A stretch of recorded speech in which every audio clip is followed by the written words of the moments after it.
Hello, and welcome to the Harvard Macy Institute Video Series. I'm Liz Armstrong, and I'm very pleased to welcome today Dr. Curtis Whitehair. He is the Residency Program Director in Physical Medicine Rehabilitation at MedStar at Georgetown University and also at MedStar National Rehab Hospital. Curtis is also one of the ACGME Parker J. Palmer awardees this year.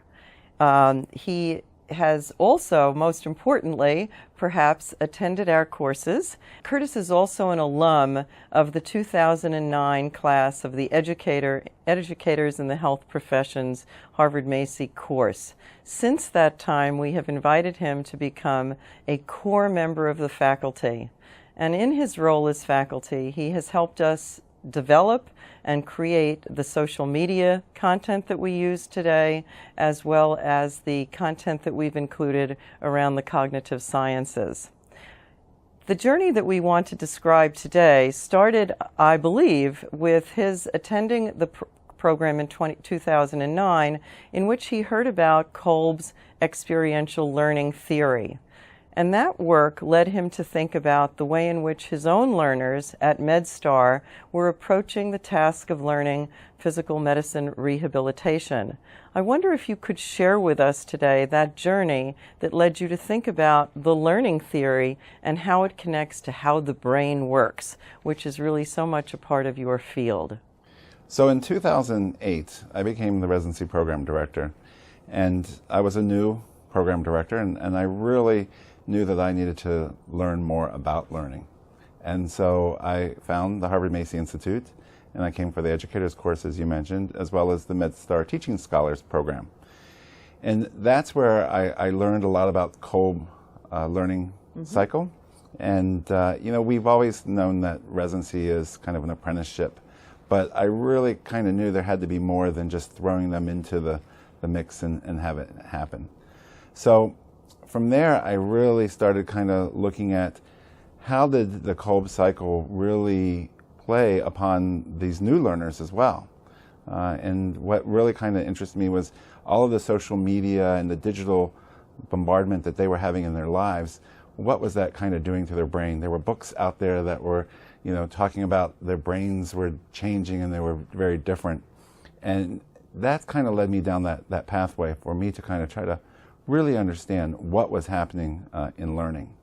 And so the next step that I felt like I really wanted to figure out was if people were saying that their brains were changing, what were they changing from? And I also felt like that was really where I needed to kind of understand how the brain was working in order to kind of make education really stick. As I started on this journey, the next step really was to kind of look at the brain, and I came across the mind-brain education science. This is a relatively new field that was started that really was a way to kind of take an old problem in education, but look at it through the lens of three different disciplines. The cognitive science, or the psychology part, as well as the neuroanatomy and the brain itself, all looking at those same things. And it's interesting when you go back and you look at some of the literature, you'll see that people would be talking about the same thing, but in their own little silos.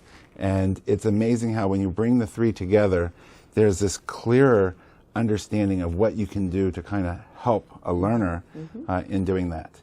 And you know, one of the things that I tell people, that they'll ask me, well, why should I understand the brain? And I'm like, well, you know, if you believe that learning occurs in the brain, then you really want to understand the structures.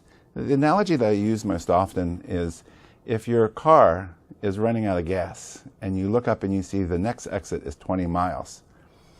Because you understand certain properties of the way in which a vehicle works and the engines work, you don't have to be a mechanic, but you know that if you put too much gas on, you're probably not going to make it to the next gas station. So you kind of pamper your car. You use just enough gas to get to the top of the hill, and then you let it just kind of glide down. And by doing so, understanding those properties of your car, you can get your car to where you need it to be.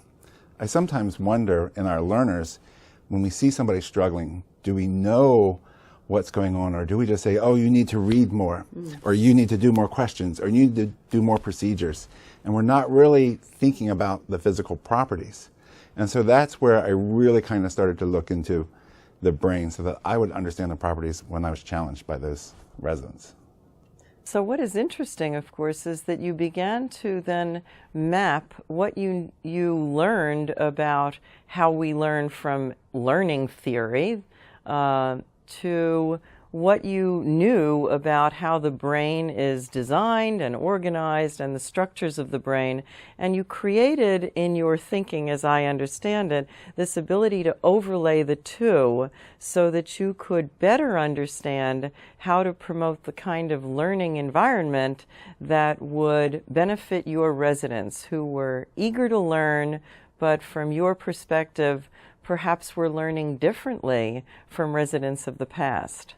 Yeah, so the way I kind of look at it sometimes when I'm trying to talk to people is that the mind-brain education, the mind I kind of really think is the David Kolb's work. And then I came across James Zoll from Case Western, and he was the one who was also kind of struggling with this same kind of question, and he was a neurobiologist, and so he really understood and was looking at how the brain structures mattered. And what was fascinating was that there's all of these different types of theories that are out there that a lot of people have in education. But if you actually go back to how does the brain naturally learn? All animals, what do? They sense, they integrate, and they produce motor. That's the way every brain works, from a worm to a human. And when you actually take the Kolb cycle, and just from a perspective of, I think, trying to understand it, and you rotate it a little bit, and you lay it on top of the brain, it's amazing how much those two line up. So if you look at the Kolb learning cycle, the way it's traditionally been drawn and taught, we have concrete experience kind of in the north area, and the abstract conceptualization in the south, with the grasping on the vertical axis and the transformation on the horizontal. Right. Well, if you rotate it just 90 degrees, just so that you now have your grasping on your horizontal and your transformation on the vertical axis, and then you actually lay it on top of the brain, it's almost really interesting, because what we see now is the natural way in which the brain actually processes information. A concrete experience, which is coming in from sensory, is coming in from the occipital lobe area. The reflective observation then becomes the temporal lobes, where the temporal integration, and that's where it kind of breaks apart all the concrete experience, and it kind of makes the meaning of the pieces. But then we take it up into the frontal lobe, which is our abstract conceptualization area that we see, and that's where we make meaning of the parts. We put them back together and create this new meaning of the whole thing, which then actually leads to us doing something with that, which is motor, either to make a movement or to answer a question or even to think about something. We actually create motor. So it was very interesting to me to see this Kolb learning cycle on the brain. I realize it's a very high level, gross kind of interpretation, but it really helped me kind of buy in even more so that this Kolb learning cycle was something I had to really invest in when I was going to create my learning experiences. So as a physician, you were able to see the connection between a learning theory with the biology that you understood so well. How did that then help you think about how you would think about your teaching and what you would do with these learners who you care so deeply about? Well, again, part of the theory here is that there's this transformation that has to occur. And if we actually look in there as well, there is actually a line in the brain that a transformation has to occur in order to make this whole cycle happen. So I really think that one of the things that we try to do is that when we are creating learning opportunities, we are thinking about what are ways in which we can help the learner move through the Kolb learning cycle and actually have that transformation occur. Could you give us some examples of some of the concrete strategies that you used in your residency that you felt were both successful and consistent with your new thinking about the connection of these two fields? So when I took over the residency program, this was the training program that I did my residency in. And our didactics had really not changed hardly much at all. And so one of the things we really wanted to do was we wanted to get out of just that traditional, let's bring in the content expert and have them do a lecture passively, having residents sit in an auditorium.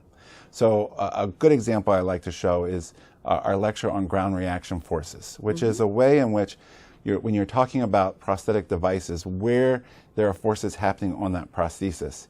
And I could do a lecture multiple times about when the ground reaction force is behind the knee, it may cause the prosthesis to buckle. But the residents just would sit there and they wouldn't really get it. So what we decided to do was to use a device where we could actually strap the resident in and have them actually experience what it was like to be walking on a prosthesis. Interesting. Could you show us that video of that experiential learning experience in a lecture? Sure. So you can see this is a device that we created where the resident is bending his leg backwards and he is strapping it on so that he'll be able to walk in a prosthetic device. Here he's walking, and you'll notice right about now his knee buckles right there.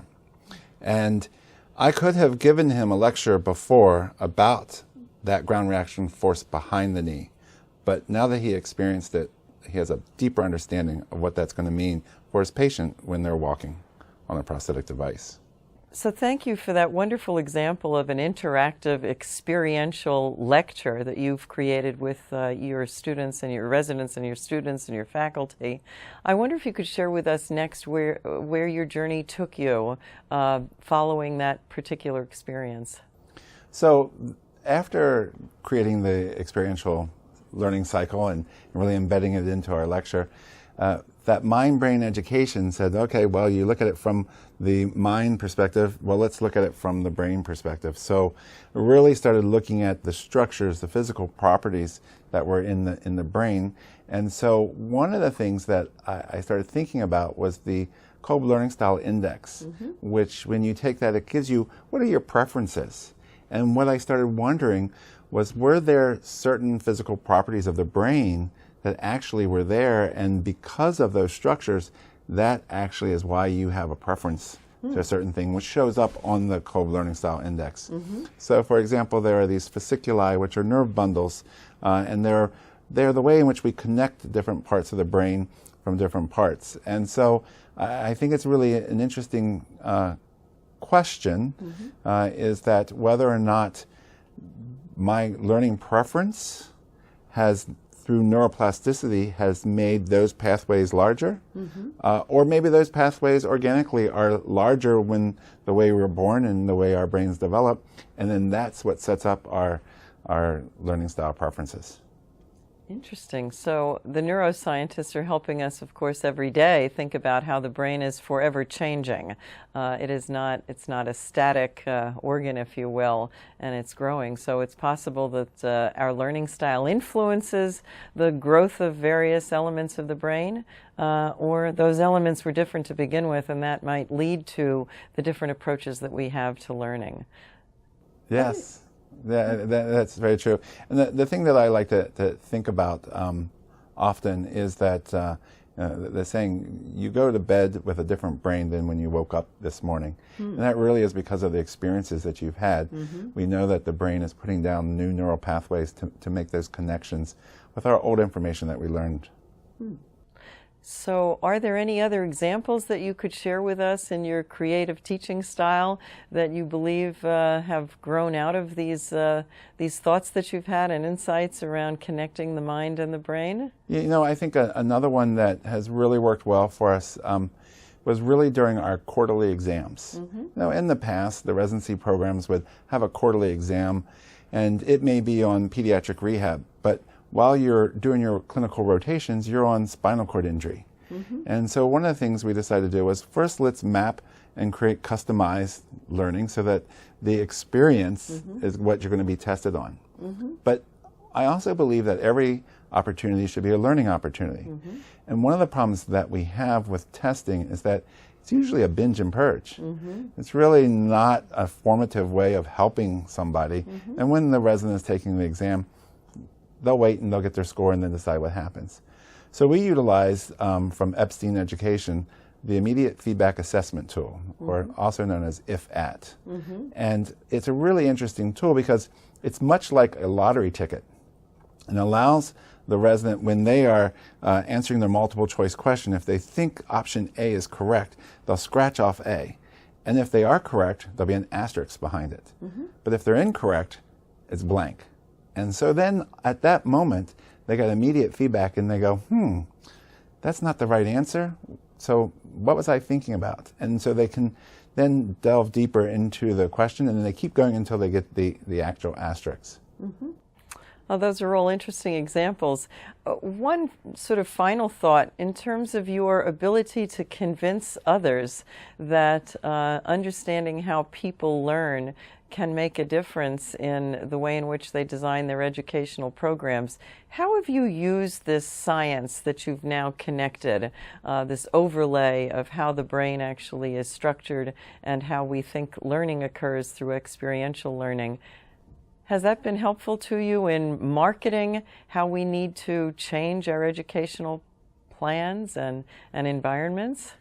So when I started as the residency program director, one of the things that we really needed to do was we needed to move out of that kind of service more than education and really try to think like an academic institution. And so I needed to be able to convince other physicians, the faculty, the C-suite, that we were going to invest in what was really the important theory.